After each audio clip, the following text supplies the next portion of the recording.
ছাত্রছাত্রী, তোমাদের সবাইকে এমএস টিচিং চ্যানেলে সুস্বাগতম। আজ আমরা তেজস্ক্রিয়তা চ্যাপ্টারের তৃতীয় ভিডিও নিয়ে হাজির হয়েছি। এই ভিডিও থাকবে ভর ত্রুটি ও বন্ধন শক্তি সম্পর্কিত আলোচনা।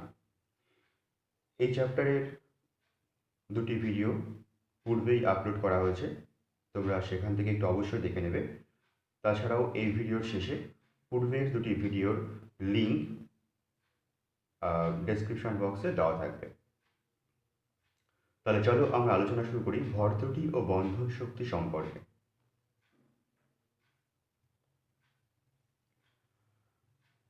আমাদের প্রথম আজ আলোচ্য বিষয় মাস ডিফেক্ট বা ভর ত্রুটি।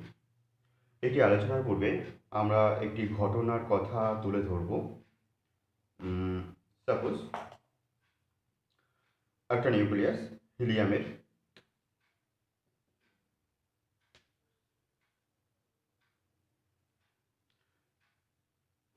নিউক্লিয়াসের ভিতরে দুটি প্রোটন এবং দুটি নিউট্রন আছে।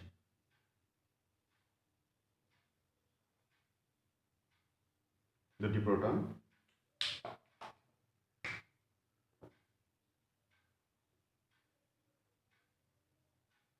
দুটি নিউট্রন আছে। তাহলে দেখা গেল কি হিলিয়ামের যে নিউক্লিয়াস তার মধ্যে কি আছে, দুটি প্রোটন দুটি নিউট্রন। তো দুটি প্রোটন এবং দুটি নিউট্রন অর্থাৎ চারটি নিউক্লিয়ন। এই চারটি নিউক্লিয়নের মোট যে ভর, সে ভরটি হলো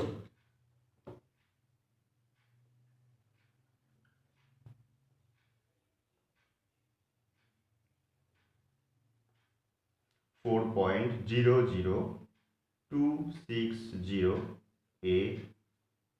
AMU। AMU এর পুরো কথা হলো অ্যাটমিক মাস ইউনিট। এটা একটা ভরের একক। এটি একটি ভরের একক।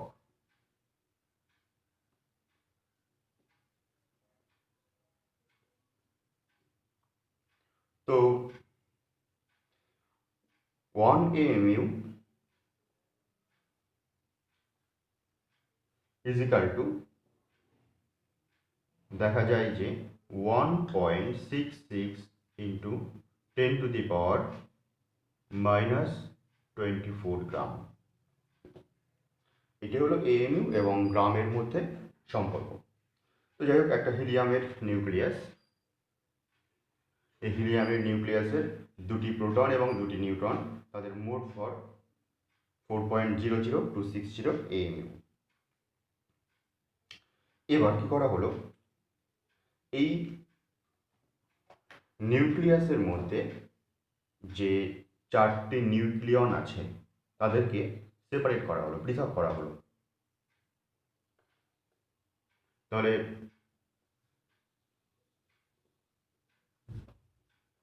দুটো নিউট্রন, দুটো প্রোটন সেপারেট হয়ে গেল। তো এই ক্ষেত্রে দেখা যাবে যে এখানে যে দুটি প্রোটন এবং দুটি নিউট্রন সেপারেট হয়ে গেছে, সেক্ষেত্রে দুটি প্রোটন এবং দুটি নিউট্রনের মোট যে ভর,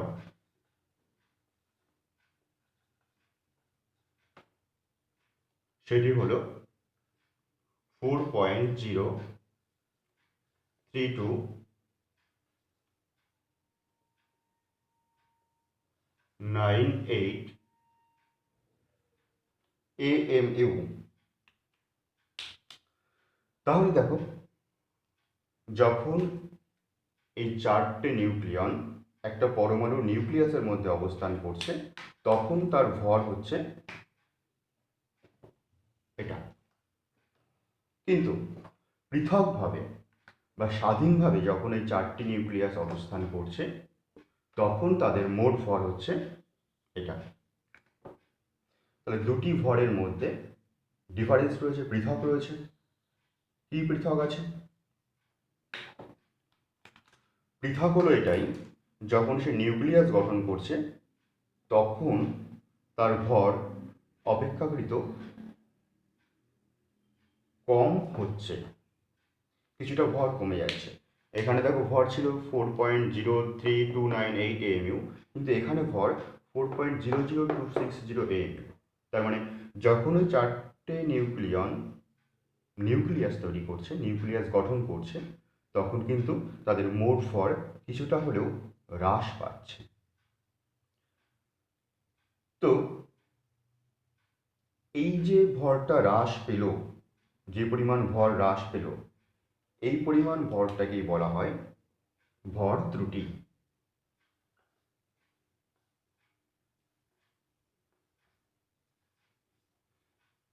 বা মাস ডিফেক্ট। তাহলে ভর ত্রুটি কাকে বলছে? তাহলে ভর ত্রুটির সংজ্ঞা আমরা বলতে পারি, কোনো নিউক্লিয়াস যতগুলি প্রোটন ও নিউট্রন দিয়ে গঠিত, তাদের ভরের সমষ্টি অপেক্ষা নিউক্লিয়াসের যে ভর সেটি কিছুটা কম হয়। তো ভরের এই যে পার্থক্য, এই পার্থক্যকেই বলা হয় ভর ত্রুটি বা মাস ডিফেক্ট। তো এই ভর ত্রুটি বা মাস ডিফেক্টের একটা গাণিতিক ব্যাখ্যা আমরা করতে পারি। তো চলো সেটা দেখে নেওয়া যাক। ধরা যাক একটা নিউক্লিয়াস, তার পারমাণবিক ক্রমাঙ্ক = Z। তো পারমাণবিক ক্রমাঙ্ক Z মানে কি? ওই পরমাণুর মধ্যে Z সংখ্যক প্রোটন আছে।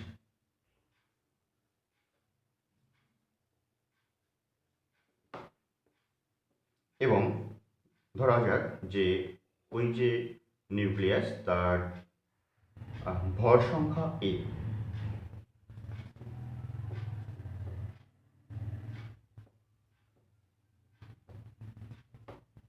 তো ভর সংখ্যা মানে আমরা কি জানি? আমরা ভর সংখ্যা মানে জেনে এসেছি যে প্রোটন এবং নিউট্রনের মোট সংখ্যা। তার মানে প্রোটন প্লাস নিউট্রন = A। তো এখন আরো ধরা যাক যে একটা প্রোটন, তার ভর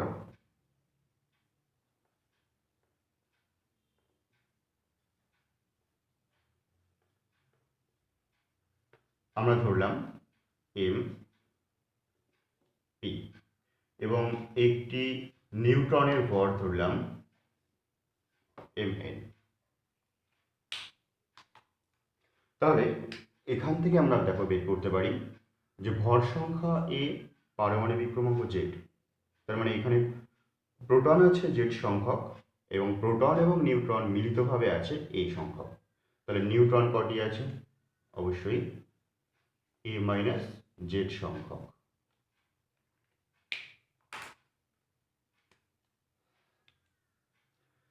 তাহলে এখানে যেটা আমরা পেলাম, এখান থেকে দেখলাম যে একটি প্রোটনের ভর হলো MP এবং একটি নিউট্রনের ভর হলো MN।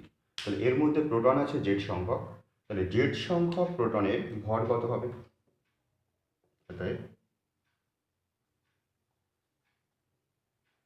মোট P এর ভর = Z × MP। অনুরূপভাবে মোট নিউট্রনের ভর = A - Z × MN।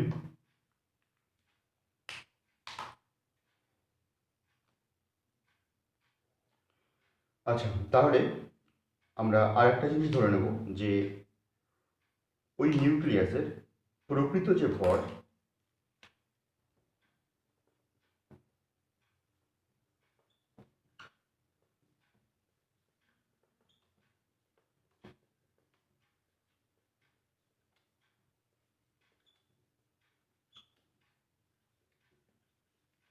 সেটাকে আমরা ধরলাম M। তাহলে এই ক্ষেত্রে দেখো ভর ত্রুটি কত হচ্ছে? ভর ত্রুটি মানে কি?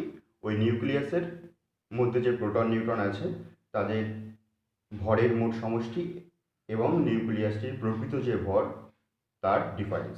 তাদের যে নিউট্রন এবং প্রোটন সংখ্যা আছে, তো তাদের মোট ভর কত?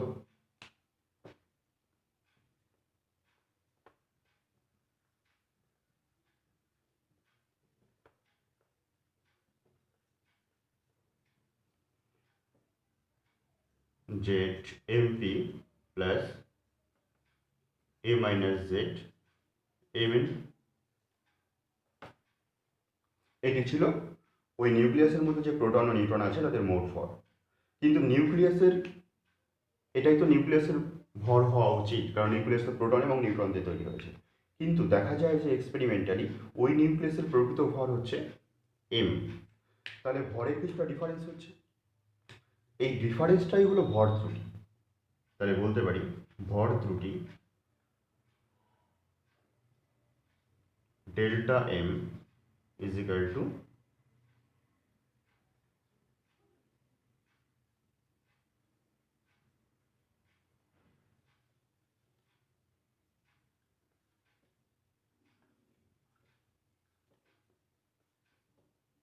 এটা,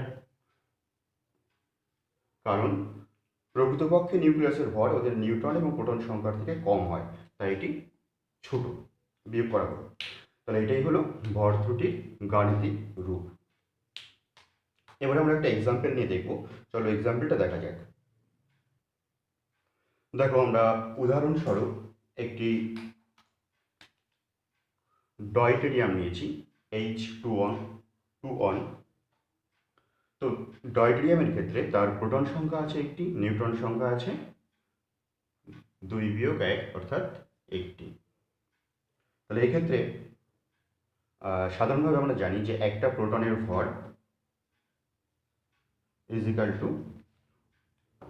1.00726 AMU এবং একটি নিউট্রনের ভর ইজ ইকাল টু 1.00866 AMU। তো এক্ষেত্রে দেখা গেছে যে এই ডয়টেরিয়াম যে নিউক্লিয়াস, এর যে ভর m is equal to experimentally পাওয়া গেছে 2.013553 AMU। তাহলে এক্ষেত্রে ভর ত্রুটি কত হবে? That is delta m is equal to, তাহলে মোট ভর কত হচ্ছে এদের, একটা প্রোটনের ভরটা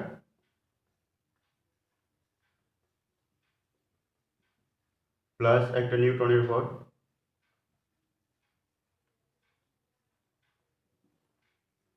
মাইনাস প্রকৃত ভর।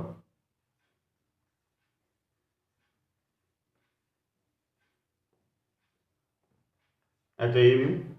তো এটা ক্যালকুলেশন করলে যেটা পাওয়া যাবে সেটা হলো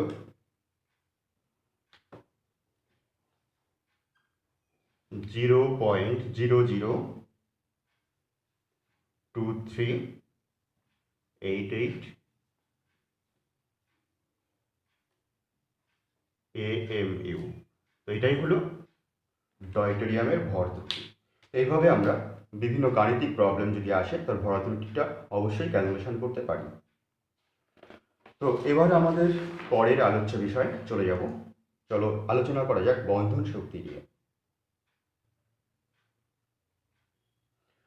তো আমরা এর পূর্বের আলোচনায় দেখলাম যে একটি নিউক্লিয়াসের যে প্রকৃত ভর সেটা কি হচ্ছে, তার সাংগঠনিক যে কণা, অর্থাৎ তার যে কণা নিয়ে গঠিত হচ্ছে, যে প্রোটন এবং নিউট্রন নিয়ে গঠিত হচ্ছে, তাদের মোট ভর থেকে প্রকৃত নিউক্লিয়াসের ভর কিছুটা কম হচ্ছে। এখন প্রশ্ন হলো, এই যে পরিমাণ ভরের হ্রাস পাচ্ছে, অর্থাৎ ভর ত্রুটি হচ্ছে ডেল্টা এম, এই ভরটা কোথায় গেল, কি পরিণতি এই ভরের? তো প্রকৃতপক্ষে দেখা যায় যে এই যে পরিমাণ ভরের ত্রুটি হয়েছে বা ঘাটতি হয়েছে, এই পরিমাণ ভর তোমরা পূর্বেই শিখেছো আইনস্টাইনের একটি সমীকরণ E is equal two mc², এই অনুযায়ী কি হচ্ছে, এই পরিমাণ ভর শক্তিতে রূপান্তরিত হচ্ছে, শক্তিতে রূপান্তরিত হচ্ছে। এই যে পরিমাণ এই যে শক্তিটা উৎপন্ন হলো, এই শক্তি কিন্তু ওই নিউক্লিয়াসের মধ্যে যে কণাগুলি আছে ওদেরকে কি করছে, একে অপরকে পরস্পরকে দৃঢ়ভাবে আটকে রাখছে, ধরে রাখছে। এই যে পরিমাণ শক্তি তৈরি হলো এই ভর ত্রুটিটার ফলে, সেই পরিমাণ শক্তি এই নিউক্লিয়নগুলিকে একে অপরের সঙ্গে দৃঢ়ভাবে আটকে রাখছে। এই শক্তিকেই বলা হচ্ছে বন্ধন শক্তি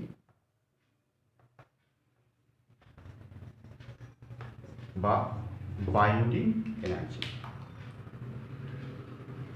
তো এই বাইন্ডিং এনার্জি বা বন্ধন শক্তি, তাহলে উৎসটা কি?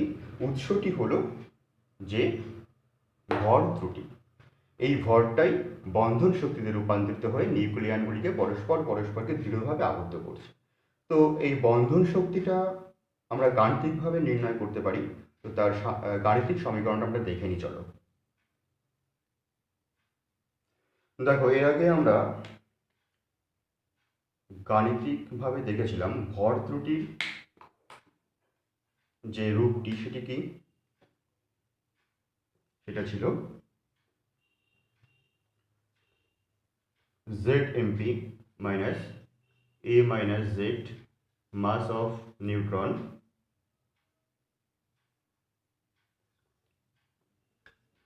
মাইনাস নিউক্লিয়াসের প্রকৃত ভর।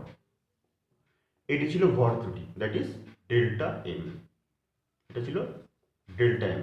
তাহলে আমরা দেখলাম কি, যে E is equal to MC square. তাহলে এম মানে হলো এখানে ডেল্টা এম, মানে এই টার্মটা। তাহলে এর সঙ্গে সি স্কোয়ার অর্থাৎ আলোর যে ভেলোসিটি বা গতিবেগ, সেটা যদি আমরা গুণ করি,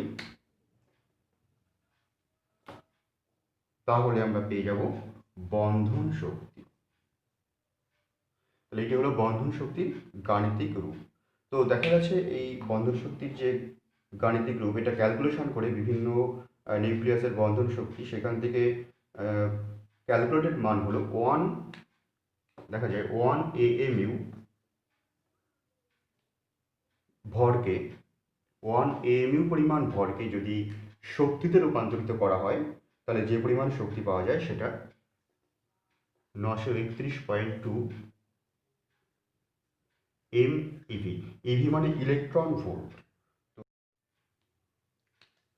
তো দেখা গেছে যে 1 AMU অর্থাৎ 1 atomic mass unit is equal to যে 931.2 MeV যে শক্তিটা পাওয়া গেছে, সেটাকে যদি আমরা জুলে কনভার্ট করি, তাহলে সেটা হবে 1.602 ইন্টু 10⁻⁻13 জুল।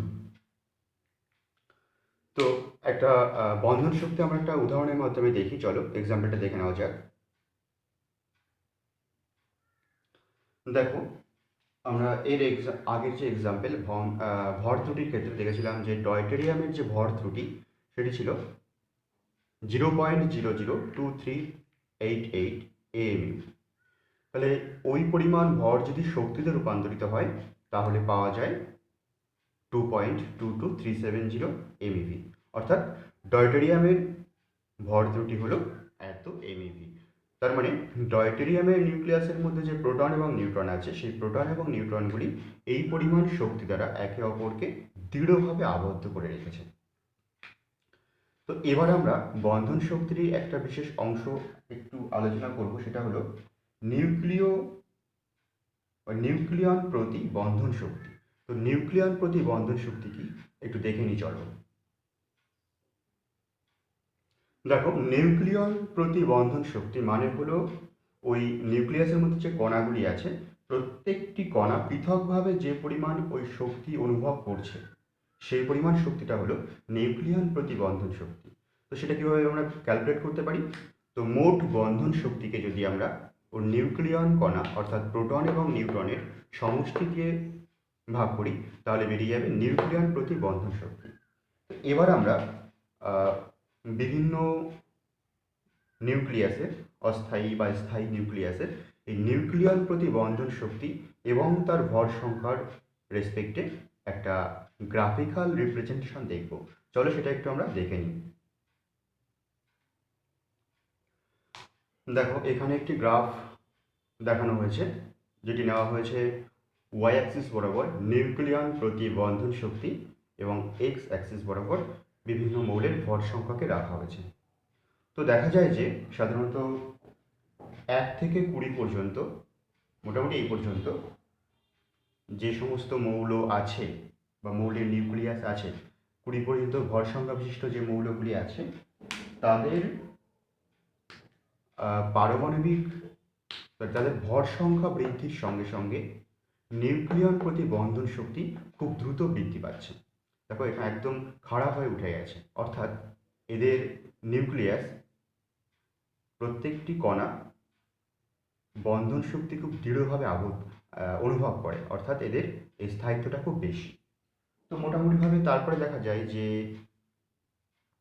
40 থেকে 120 পর্যন্ত এদের নিউক্লিয়ন প্রতি বন্ধন শক্তি মোটামুটিভাবে স্থির, খুব একটা পরিবর্তন হয় না ভর সংখ্যা বৃদ্ধির সঙ্গে সঙ্গে। কিন্তু 200 পর থেকে ভর সংখ্যা বৃদ্ধির সঙ্গে সঙ্গে নিউক্লিয়ন প্রতি বন্ধন শক্তি খুব দ্রুত হ্রাস পায়। এতটাই হ্রাস পায় যে 200-র বেশি ভর সংখ্যা বিশিষ্ট যে সমস্ত নিউক্লিয়াসগুলি আছে তারা তেজস্ক্রিয় রশ্মিতেও বা তেজস্ক্রিয় কণাতেও রূপান্তরিত হয়, অর্থাৎ তাদের তেজস্ক্রিয় ধর্ম দেখা যায়। তাহলে এটাই ছিল আজকে আমাদের আলোচ্য বিষয়। তোমরা অবশ্যই এটা মন দিয়ে দেখবে এবং এটা দেখার সময় খাতা পেন নিয়ে নিজেদের মতন করে নোট করে নেবে। আর এর পরের যে ভিডিও এই চ্যাপ্টারেরই তেজস্ক্রিয়তারই অন্তর্গত হবে, তো সেইটা আমাদের একটা গুরুত্বপূর্ণ ভিডিও থাকবে। তোমরা অবশ্যই সেটি দেখবে এবং দেখার জন্য নোটিফিকেশন পাওয়ার জন্য চ্যানেলটি সাবস্ক্রাইব করে নিও আর বেল আইকনটি প্রেস করে রেখো। আজ তবে এইটুকু, সবাই সুস্থ থেকো, ভালো থেকো, টাটা।